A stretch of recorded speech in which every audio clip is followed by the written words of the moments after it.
We're seeing reports saying that, over the Grab Drivers Malaysia Association, the president said, his name is Ashraf. So he said that they are seeing 30 to 40% of drivers rather not responding to an order. There's such a huge demand for drivers, right? Why are drivers not coming back online? What I read from complaints from other riders is that the incentives nowadays is not as great as before. Because remember, during the days of Uber and Grab, right? I think they get tons of incentives. Remember, you can hear other people making more than 10,000 ringgit a month doing Grab and Uber. Yep. And back then, I think Uber was so competitive that they even pay you incentive for just turning the app on. Even without rides, I pay you. Like just doing the hours, you get like a bonus. Correct. And then like if you work doing like peak hours, I pay you this much. I don't care how much the ride costs. If let's say it costs so much to get to the customer, I don't care. You work on these hours, you get the money. So in terms of incentive, I think it's not as great as before, because I think despite having more than 30 e-hailing providers in Malaysia right now, the competition isn't as intense as before. I guess, but for me, it's like if Grab is saying they're trying to have more riders on the road, right? That it could be as easy as just bringing back the incentives, and the drivers will come back. So the question is, where are the drivers? We discussed about this, and you have your theories. I have mine, so I'm gonna share my theory first.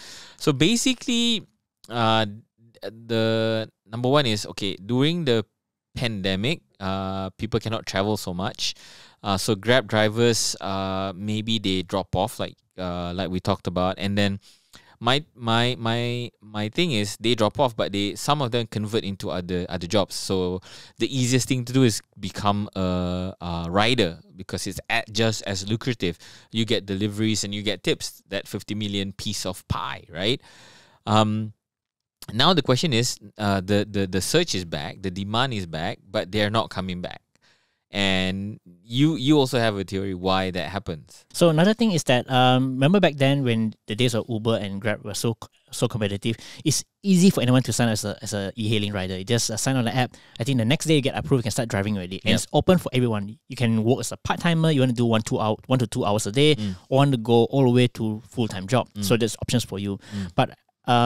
But as we all know, right, the government has stepped in to regulate the e-hailing industry by, requiring them to go through several tests, to acquire the PSV license, and that sets as a barrier for incoming new drivers. So let's say if you want to be an e-hailing driver, you need to think about, I need to sit for exam, go for health checks, and then must pay this and pay that, and then it's not going to be worth it for a part-time e-hailing driver. So it looks more viable as a job opportunity if you want to go to do this job full time. And Grab and eHailing also raised concerns about this as well. So acquiring new drivers is a huge barrier, because it takes time for these new drivers to be onboarded to meet this sharp demand. And they highlight that new drivers are required to fulfill various requirements such as 6 hours of training, exams of driving school, vehicle inspection, purchasing insurance, collecting and submitting documents to various government agencies for processing. And this puts a structural limit on the speed of how fast they can get new drivers on board. And to cushion this barrier, Grab says that they're subsidizing up to 100% of the total driver partner costs, and they even offer referral bonuses up to 300 ringgit for existing drivers to get new drivers. And for Asia, right, they also said that there are also concerns about the other costs as well, like for example insurance. So if you want to get a special insurance to become e-hailing driver, you need to pay as an annual basis. And they suggest that perhaps government can step in and maybe find a way to make it more affordable for like part-time drivers. Okay, so the e-hailing providers are trying to acquire more drivers, but it's a challenge. But what happened to the existing people? Where did they go? Existing people, I think they're still there, because like they mentioned, right, there's a drop of about 30%. So there's 70% drivers on the platform, which should be okay, right? But here's the thing, like we mentioned earlier about areas out and about is super congested. And based on the report that we've seen earlier, is that there's a lot of drivers who rather turn off the app during peak hours rather than to go after the high search fares. And that's because congestions, and then they find that it's totally not worth it.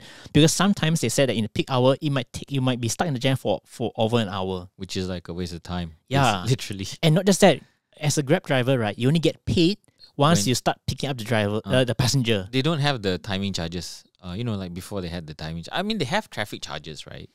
But Time-based charges. there was okay, yeah, we were referring to Uber last time. So Yes. Uber last time is some sort of similar to taxis. So you pay based on the distance, and also there's a time factor. So let's say if you're stuck in the jam longer, you're gonna pay more. Yep. But I think now most of e-hailing providers, including Asia Ride and Grab, they have a fixed Okay, fare. because it's built into the surge charge. Yeah, so let's say how Grab calculates that based on the current situation, the traffic and estimated time, then they fix the price with the rider. Okay, this is how much you're gonna pay. Let's assume the absolute number is the same. Even if Grab says 30% of drivers have dropped off their platform, that does not mean that these drivers are not driving on other platforms. It could be It's a AirAsia. possibility. Yep. Because AirAsia had like a very aggressive recruitment drive when they launched their AirAsia Ride app. Yep. So that's one factor. What I'm seeing is the biggest glaring the data point I see is that 30 to 40% of Grab drivers not picking up not picking up Ride requests during search. Yep. So that means, right, they have the option, like, even if there's search, I'm not going to pick it up. So now, because Grab is pumping less incentives into the driving, and the drivers are earning enough for them to be comfortable that they can choose not to go on search. And also another thing is which is more worthwhile. So, like, for example, would you rather work at the optimal time whereby the roads are less jammed, more optimal, or go to location that is more has more cost effective, or to focus on peak hours? For the Grab economy, the AirAsia Ride economy, it's purely driven by supply and demand, right? What it means that, if a driver wants to put in the hours, the driver will earn more than the driver that doesn't put in the hours.